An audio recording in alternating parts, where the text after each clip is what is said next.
Hi everybody, this is Captain Beefy with the Game Vault here today, and we're going to talk about the 5 things I love about open world games. But before we get there, I'm going to tell you a little bit about myself first. I have been a gamer since I was a child, and my first home system was the Atari 2600, you know, the one with the joystick and the single button on the side where basically you could move left, right, up or down, and then shoot or punch or whatever that button did at the time. There was no combo moves, there was no craziness, it was very, very simple. The Stone Age of home consoles, basically. So, yeah, I'm old. But I've watched games evolve throughout the years as the Atari went on to the 5200, I think it was, and then I ended up getting a Nintendo system, the original Nintendo, the Super NES. It was at that point that I switched over to Sony and went with the original PlayStation, and I've been with it ever since. And although, you know, somebody say, oh, you're a fanboy, whatever, you know, I do like their products. I think they're consistent. I think they do a great job with stuff. I'll never get involved in the Xbox Sony argument. I'm like, hey, you like one, you like the other, no big deal. If you like them both, wonderful. I'd love to get both consoles too, but I just don't have enough time in a day to split my time between 2 separate consoles, so there's that. So I've watched games develop, and one of the greatest developments in games in my lifetime that I've watched happen is the development of the open world game. And what defines an open world game? It's basically a game that you can enter into and play, and you're not playing a game on rails. It's not like the old Mario where you move from left to right on the screen and you know you had a specific goal to get to the end of a quote-unquote level. And that level system has existed in games ever since, whether it's stuff like, even more recently, games like the Dead Space series, or however you want to look at it, where you have to complete an area, conquer a boss, or solve a puzzle or whatever, and then move on to the next area. So, and these games still exist like that, and they're wonderful games in their own right, but the open world aspect of games is different. It says, okay, here you are, you're in this world, you have a quest, a goal, something. You have to rescue your wife, save your child, to stop the end of the world, or whatever. There's always something going on, this grand overarching storyline that you follow, and then stuffed inside of there, there's a myriad of little side quests and so forth to distract you and keep you busy. So, in any case, it's pretty, you know, they're pretty cool. So, without further ado, these are the 5 things I enjoy about open world games and the freedoms that they give me.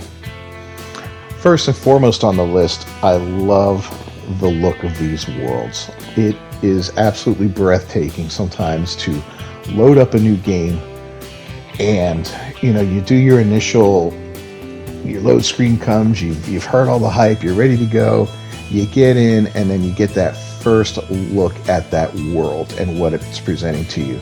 Whether it's a dystopian city like in the future a la Cyberpunk 2077, or if it's Norway back in the day like Assassin's Creed Valhalla, Earth 1,000 years from now in the Horizon series. Whatever it is, it's always an amazing thing to look at. One of the more recent games that came out, Elden Ring, presents another unique look and another unique art style, and I think it's fantastic. I've seen everything from these vast underground caverns with cities buried inside of them, to deserts that extend out for as far as you can see in the horizon. And with modern technology, you can definitely see all the way to the horizon in these games half the time.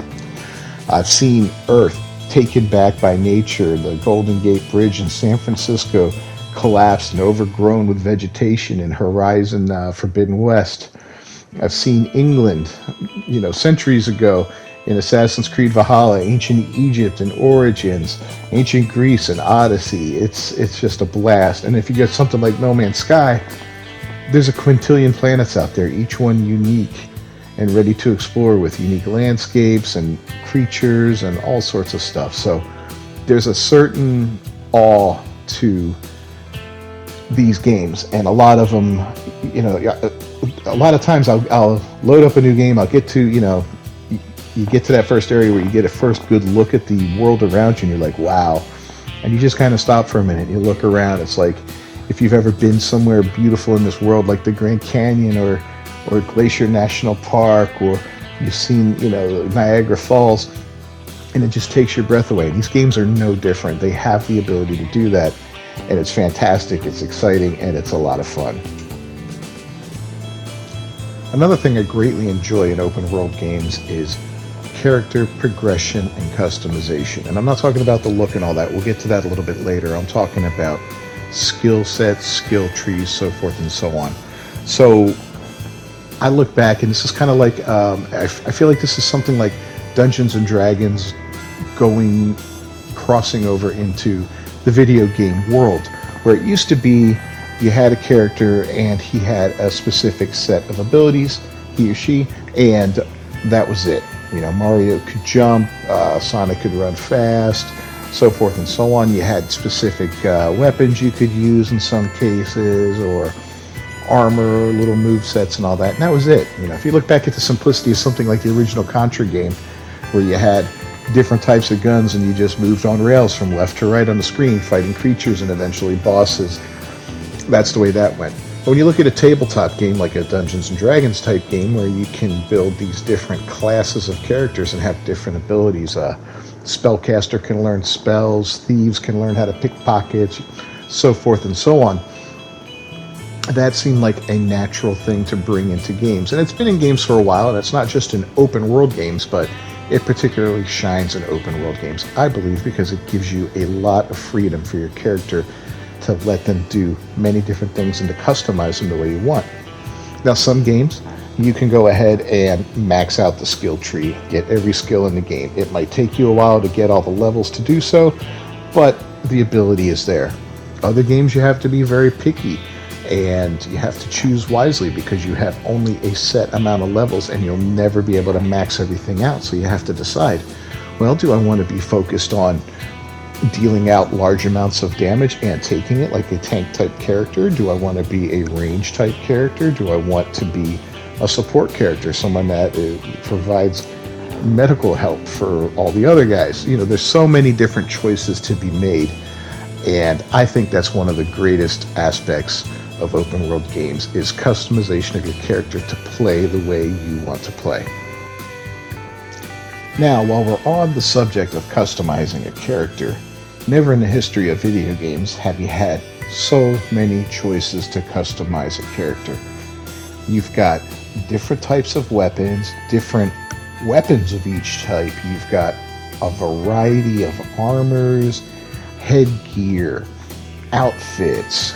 Some games will allow you to custom color, or some use a transmorg system. And a transmorg system is, you can take a piece of armor that you want to wear because of its stats or its abilities, and make it look like another piece of armor you want to wear because it looks cool, suits your character, and is something that you like. So it's a cosmetic thing. So there's functional armor, clothing, weapons, and so forth, and then there's also the cosmetic style of it as well.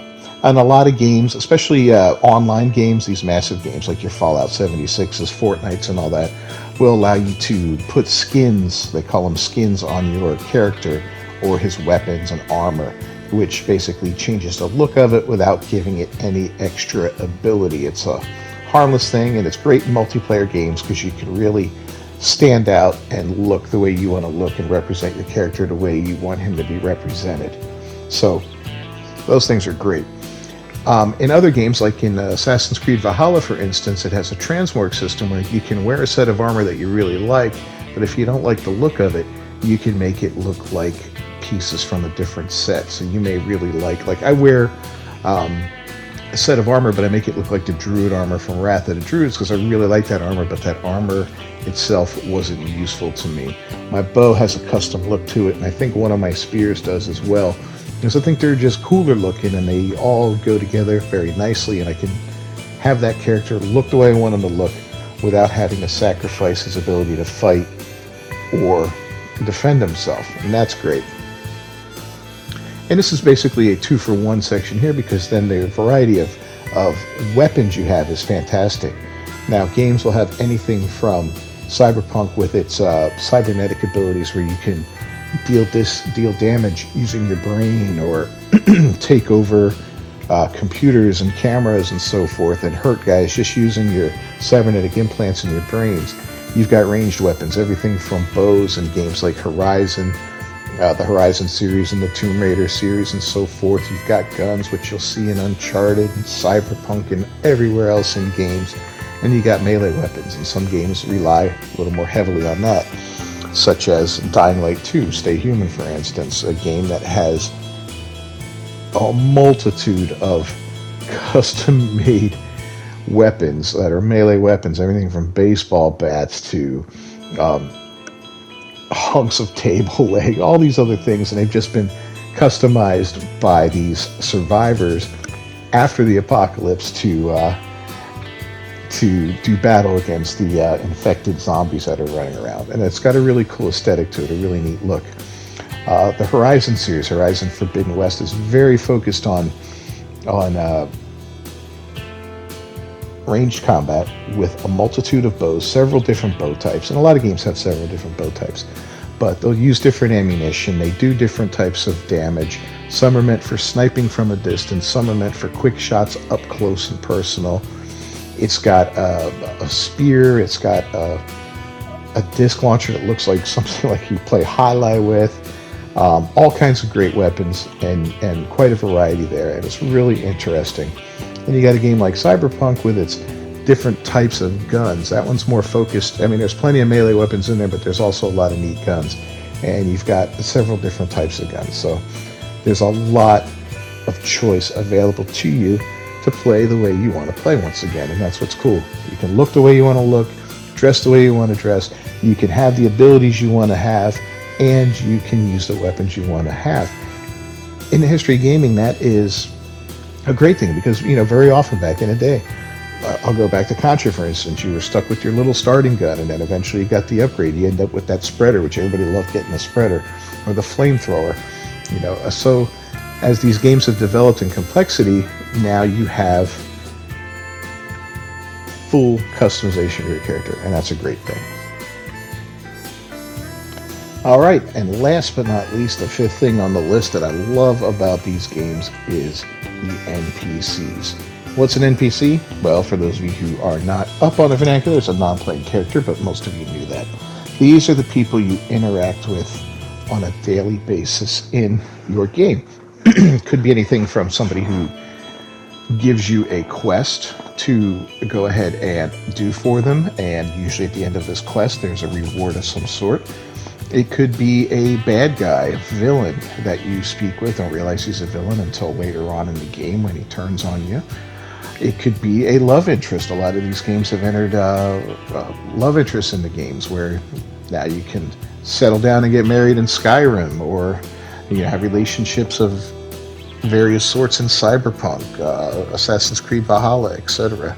A lot of games shy away from that aspect. It's in there, but it's not a necessary thing for these games, but it does add another level of immersion to the game for you as a player. Very often there are tons of these little side NPCs. These are the guys that are just basically background filler.